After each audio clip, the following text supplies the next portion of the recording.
निरंजन पुणे का रहने वाला है और एक आईटी कंपनी में काम करता है। लगातार छुट्टियां पड़ी थी तो वो उन्हें एंजॉय करने के लिए और घूमने के लिए जयपुर आया हुआ था। उसका बहुत पहले से मन था कि वो जयपुर घूमने के लिए आए और वहां की खूबसूरती देखे, तो जैसे उसे मौका मिला वो निकल पड़ा। उसे जयपुर आए अभी बस एक ही दिन हुआ था। यही शाम के 4 बज रहे थे और वो ऑटो रिक्शा में जल महल देखने के लिए जा रहा था। रिक्शा से उतरते ही वो उस खूबसूरत जल महल को देखने लगा। वहीं पास में कुछ ऊंट खड़े थे। उनके साथ तस्वीरें ले वो यहाँ वहां घूमने लगा। पानी में डूबा एक खूबसूरत महल, जिसके पीछे छोटे छोटे पहाड़ जो कि इस दृश्य को और सुंदर बना रहे थे। महल जो है वो और उस जल महल की कहानी वहां खड़े गाइड बता रहे थे। भ्रामक चीजें भी लोगों में कि खैर यहाँ वहां घूमते हुए उसे 6 बज गए। वहीं पास में एक शख्स भुट्टा बेच रहा था, तो निरंजन ने उससे एक भुट्टा लिया और आराम से चलते चलते भुट्टा खाते हुए जयपुर की गलियों को पैदल ही नापने लगा। वहां की खूबसूरती देखने लगा और वो वजह कि क्यों जयपुर को पिंक सिटी कहा जाता है। यहीं घूमते घूमते वो थोड़ा दूर आ गया और गलियों में कुछ यूं गुम गया कि उसे बाहर जाने का रास्ता नहीं मिल रहा था। खैर किसी तरह यहां वहां से पूछकर वो मेन रोड पर आया। अभी अंधेरा पूरे रूप से हुआ नहीं था और वो अभी और ज्यादा घूमना चाहता था, तो वो यूं ही टहलता रहा। धीरे धीरे कर सड़क से लोग और गाड़ियां कम हो गई। अब रात काफी हो चली थी।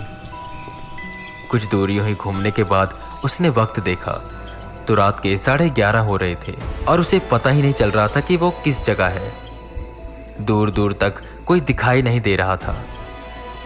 अब वो अपने होटल कैसे जाए उसे समझ नहीं आ रहा था, और जयपुर उसके लिए एक अनजान शहर था। ऐसे में कुछ हो न जाए उसे इसका भी डर था। वो कुछ और कदम आगे बढ़ा तो उसे एक शख्स दिखाई दिया।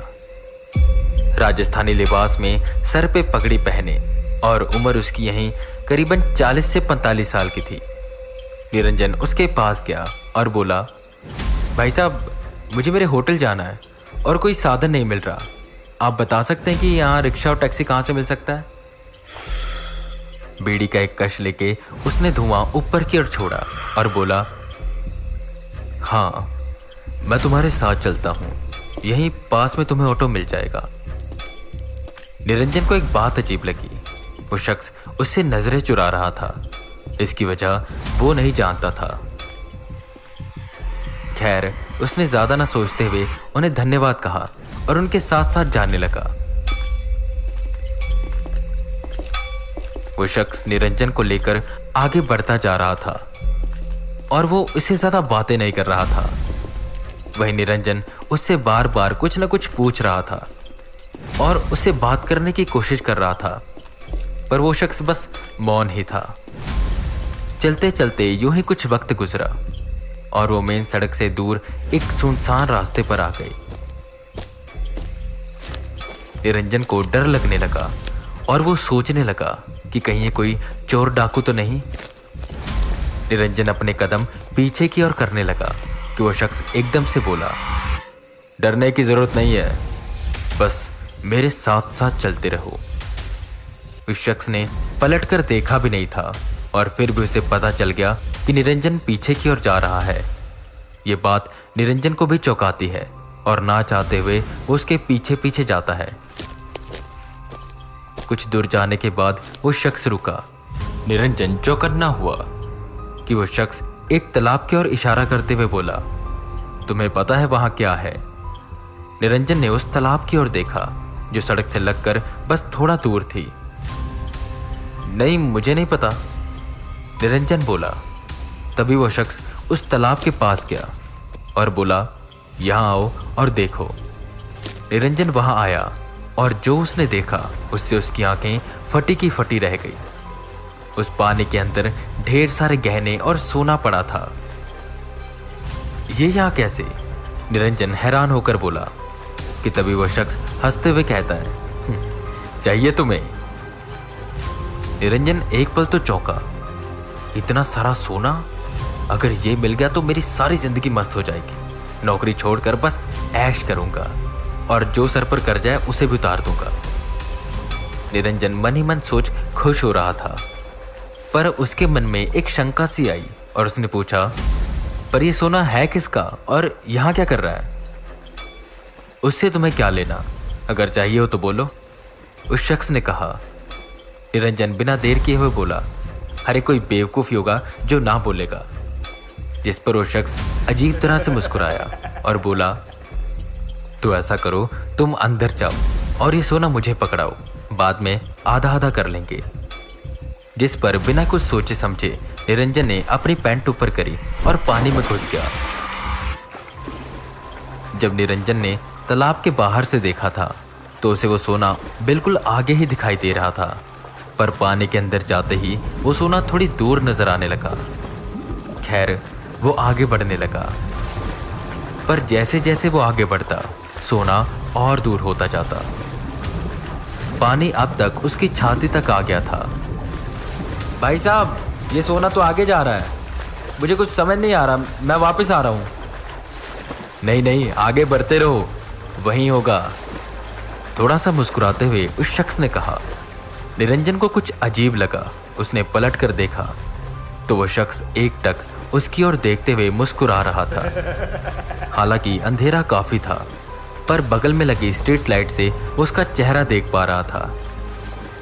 उसके चेहरे पर एक अजीब सी मुस्कान थी और अब जाकर निरंजन ने उसकी आंखों में आंखें डाली थी। उस शख्स की पलकें बार बार ऊपर नीचे हो रही थी और उसकी पुतलियां स्थिर नहीं थी, वो बस इधर उधर हिलती जा रही थी, मानो ऐसा जैसे वो उसकी आंखों में आंखें डालकर देखना ही ना चाहता हो। ये जो भी था बहुत डरावना था। नीरज को कुछ गड़बड़ लगने लगी। उसने अपने आंखों पे लगी लालच की पट्टी को उतारा और बाहर की ओर जाने लगा, पर जैसे जैसे वो बाहर जाने लगा उसका पैर पानी में धंसने लगा, मानो ऐसे जैसे उसका पैर पकड़कर कोई खींच रहा हो। वो आगे नहीं बढ़ पा रहा था। किसी न किसी तरह जोर लगाते हुए वो बस अपने कदम उठाता, पर फिर ऐसा लगता कि जैसे कोई खींच रहा हो। वो जितना ज़्यादा जोर लगाता उतना ही पानी के अंदर जाता। उसे कुछ भी समझ नहीं आ रहा था और वो बहुत घबरा रहा था। और वहीं वो खड़ा शख्स जोर जोर से हंस रहा था, मानो ऐसे जैसे उसकी मौत का वो तमाशा देख रहा हो। जब पानी निरंजन के गले तक आ गया तो उसने मदद की गुहार लगाई और चिल्लाना शुरू किया, बचाओ मुझे, बचाओ, मैं पानी के अंदर डूब रहा हूं, कोई आया, बचाओ मुझे। थोड़ी देर बाद कुछ लोगों की आवाजें आई। वो शख्स वहां से भाग गया। लोगों ने निरंजन को देखा और उसकी मदद करी, उसकी ओर रस्सी फेंकी, उसे बाहर निकाला और उस पर चिल्लाने लगे, तुम तालाब के अंदर क्या कर रहे थे यार? तुम्हें नहीं पता ये जमीन दलदली है? वो तो शुक्र करो हम वक्त पर आ गए, वरना अब तक तो तुम मारे जाते। निरंजन डर से इतना सहमा हुआ था कि वो कुछ बोल ही नहीं पा रहा था। उन लोगों ने उसे पानी पिलाया और उससे पूछा कि तुम कौन हो और आखिर यहाँ कर क्या रहे थे? तो जो जो निरंजन के साथ हुआ था वो उन्हें सब बताने लगा। उस शख्स का मिलना, तालाब में सोना दिखना और उस शख्स का हुलिया। निरंजन की सारी बात सुनकर वो सब लोग आपस में बातें करने लगे और उनमें से एक शख्स आगे आया और निरंजन से बोला, चलो भगवान का शुक्र है कि तुम बच गए, और अब जो मैं तुम्हें बताने वाला हूं ना, उससे डरना मत। वो जो शख्स तुम्हें मिला था ना, वो कोई इंसान नहीं था, बल्कि वो एक छलावा था। क्या छलावा? निरंजन हैरान हुआ। यूं तो उसने छलावा की काफी कहानियां सुनी हुई थी, पर उसे लगता था कि बस ये कहानियां हैं। पर जब आज उसने अपनी आंखों से देखा तो उसे यकीन हुआ कि छलावा सच में होते हैं। खैर, उसने भगवान का और उन लोगों का शुक्रिया अदा किया। उन लोगों में से एक आदमी उसे होटल पर छोड़कर आया और इसके बाद कभी भी निरंजन अगर कहीं घूमने गया तो कभी भी यूं रात को अकेले नहीं निकला, और खासकर अनजान रास्तों पर, क्योंकि कब किसी अनजान रास्ते पर फिर कहीं उसे कोई शख्स दिखाई दे जो उसे उसके साथ चलने को कही।